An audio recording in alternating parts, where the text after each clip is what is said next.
Assalamualaikum, salam selamat dan sejahtera, saling mendoakan di antara kita. Jawabnya Waalaikumsalam. Halo anak-anak, bagaimana kabar? Mereka berdoa Semuanya pada pagi hari ini. Oke, selanjutnya teman-teman, Bu Ari akan mengecek kehadiran kalian dulu. Kalau di sini ya, di partisipan ada 20 orang termasuk Bu Ari, berarti kalau murid kita. Tetap semangat anak-anak, senyum ya. Nah, agar menambah keceriaan kita, nah anak-anak kita bernyanyi dulu ya. Nyanyinya adalah lagu Bu Ari tentukan, lagu nasional yaitu Halo Halo Bandung ya. Bersiap ya, Bu Ari akan hitung 1, 2, 3. Halo. Di balik lagu Halo Halo Bandung ada peristiwa sejarah yaitu meletusnya pertempuran di kota Bandung, kota Parahyangan. Ketika itu warga Bandung, rakyat Indonesia tidak mau kemudian Belanda menjajah. Semangat? Sudah semangat? Apa masih ngantuk? Semangat ya. Kalau semangat jempolnya mana jempol? Jempol. Ya, bagus. Nah anak-anak, sekarang kita akan bermain tebak gambar. Sebelum kita mulai masuk ke dalam ini ada gambar, silakan kalian tebak berapa jumlah gambar yang hewan yang ada pada gambar. Coba silakan tebak. Waktunya habis. Ya, Sia ada berapa gambar Sia? Raise hand Sia. 12. Rizky, ada berapa gambar? 13. Ada lagi? Adalah berapa Nana? Dan yang betul adalah 13. Oke, anak-anak, masih ingat nggak pelajaran yang pertama? Kita kemarin udah belajar tentang menggali informasi di teks pengamatan. Kemudian IPA kita sudah belajar tentang perkembangbiakan generatif dan vegetatif. Yang ketiga, kita sudah belajar memaknai proklamasi pada zaman kemerdekaan. Nah, sekarang teman-teman kita akan beraktivitas, berkegiatan pembelajaran. Apa kegiatan pembelajarannya teman-teman? Yang pertama, kalian nanti akan beraktivitas untuk mengamati beberapa tumbuhan, mengamati tentang fungsi adaptasi tumbuhan tersebut agar kalian nanti bisa melihat bagian per bagian apa saja fungsi adaptasinya. Yang kedua, kalian akan mengamati sebuah teks, akan mengidentifikasi sebuah teks, dan kalian akan menemukan jawaban bahwa berbanyak cara bagaimana kemudian kita bisa memaknai proklamasi kemerdekaan. Yang ketiga teman-teman, kalian akan belajar bagaimana menggali informasi pada teks narasi. Yang pertama adalah Bu Ari kemarin sudah meminta kalian untuk membawa beberapa tanaman. Kalau Bu Ari sudah menyiapkan ini teman-teman, apa ini?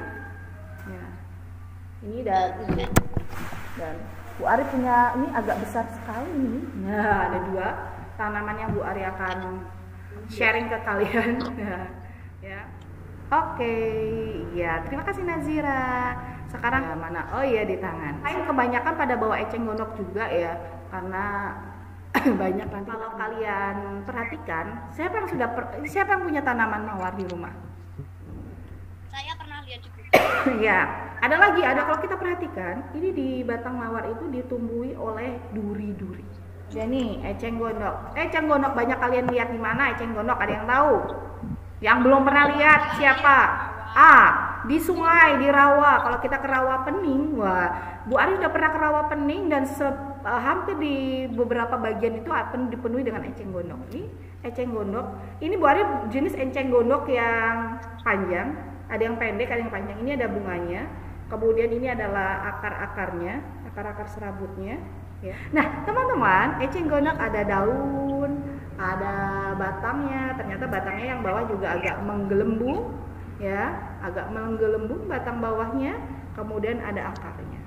Jadi begini teman, yang Bu Ari akan sampaikan bahwa setiap tumbuhan itu punya fungsi menyesuaikan diri terhadap lingkungannya, baik untuk menyelamatkan hidup mereka, baik melindungi diri mereka, dan bertahan agar kalian bisa nanti tulis ya. Bu Ari akan beri waktu sebentar, satu saja, tiap siswa satu saja, satu tanaman saja di halaman 3 pada LKPD. Silakan kalian tulis ya. Silakan Nayara bercerita tentang Oh, Kalau tetap disentuh. jika disentuh. Oke, oke. Ya, hasil identifikasinya terhadap tanaman. Ya. Siha, silahkan Siha sekarang.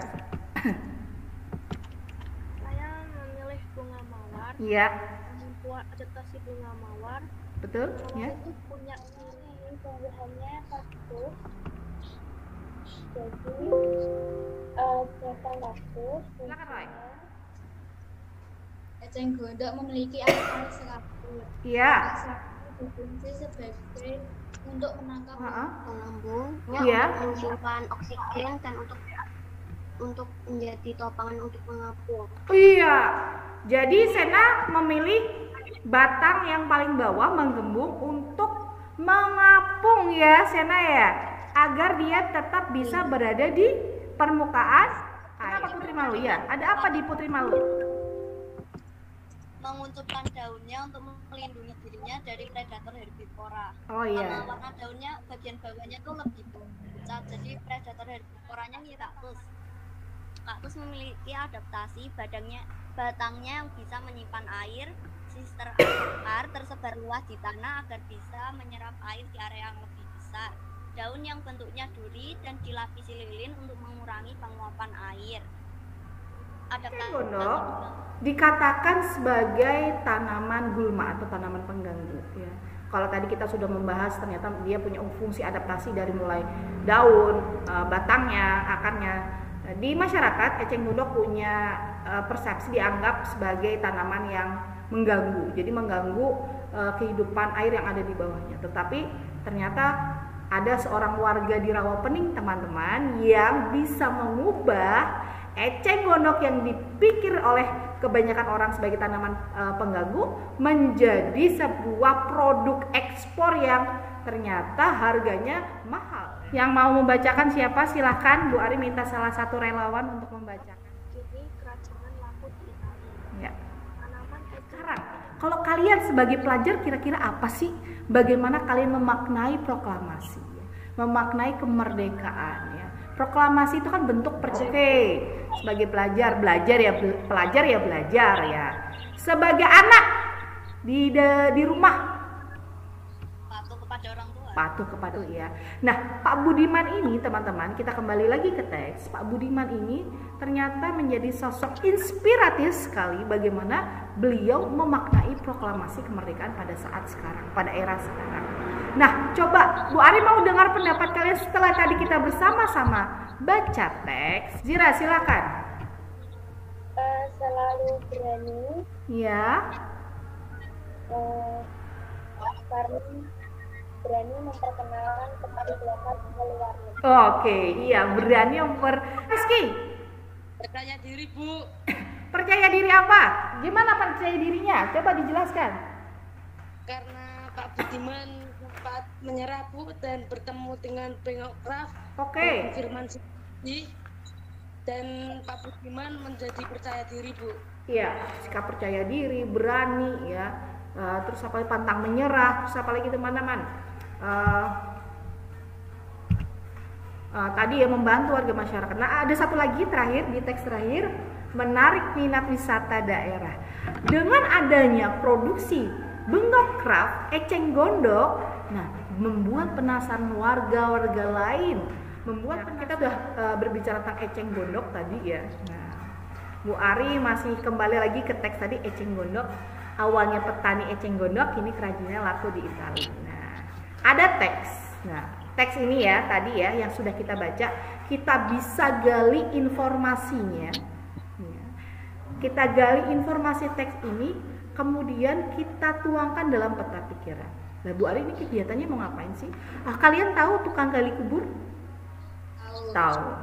Bu Ari tanya, alat untuk menggali kubur apa? Cangkul, apalagi? Linggis, bagus. Nah, sekarang teman-teman kita akan belajar menggali informasi.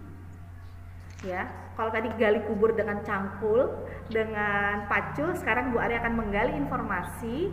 Kita akan belajar menggali informasi dengan menggunakan peta pikiran. peta pikiran. Peta pikiran di dalamnya ada kalimat tanya. Jadi kita akan membuat kalimat tanya yang jawabannya ada dalam teks. Kemudian jawabannya kita susun menjadi sebuah paragraf yang bernama kesimpulan. Begitu teman-teman. Nah sekarang Bu Ari tanya, kata tanya ada berapa? Kemarin singkatannya apa jadinya? Adik Simba. A. D. K. Apa? C. Siapa? M. Mengapa? Ba. Iya peta pikirannya. Nah anak-anak nanti kalian akan sama seperti LKPD ya.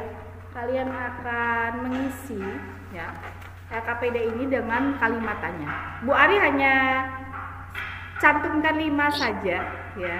Apa, kapan, siapa, mengapa, di mana. Ya 5 kalimat tanya saja.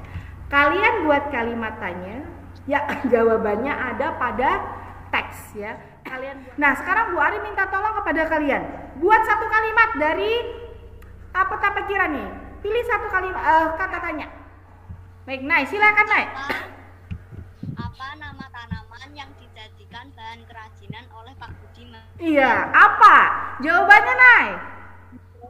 Enceng gondok. Oke, enceng gondok. Gimana produk Pak Budiman diekspor? Oh iya, di mana di mana Sena? Italia, bagus. Ini jadinya Bu Ari rangkai menjadi sebuah kesimpulan. Jadi pertanyaan dan jawaban tadi seperti ini teman-teman. Pak Budiman adalah seorang petani eceng gondok. Tetapi sekarang beliau adalah pengrajin eceng gondok yang sukses kan, telah menjadikan eceng gondok sebagai salah satu komoditas ekspor ke negara kita. 1 jam lebih kita bersama-sama anak-anak ya. Terima kasih anak-anak sudah bagus merespon Bu Ari dengan baik, berani, percaya diri, terampil, cermat, dan semoga sikap-sikap ini terus kita pertahankan agar kalian menjadi siswa terbaik, siswa teladan dan bisa mencapai cita-cita ya. Nayara, silakan Nay. Tadi kita belajar soal cara adaptasi tumbuhan, Iya. terus makna proklamasi, Iya. menentukan cara Menggali. membuat kesimpulan. Iya, dari menggali informasi. Iya. Terima kasih Nayara, manfaat bagi kita. Nah, ke depan kita akan melakukan kegiatan pembelajaran. Yang pertama adalah masih terkait dengan adaptasi, fungsi adaptasi, tapi fungsi adaptasi terhadap hewan.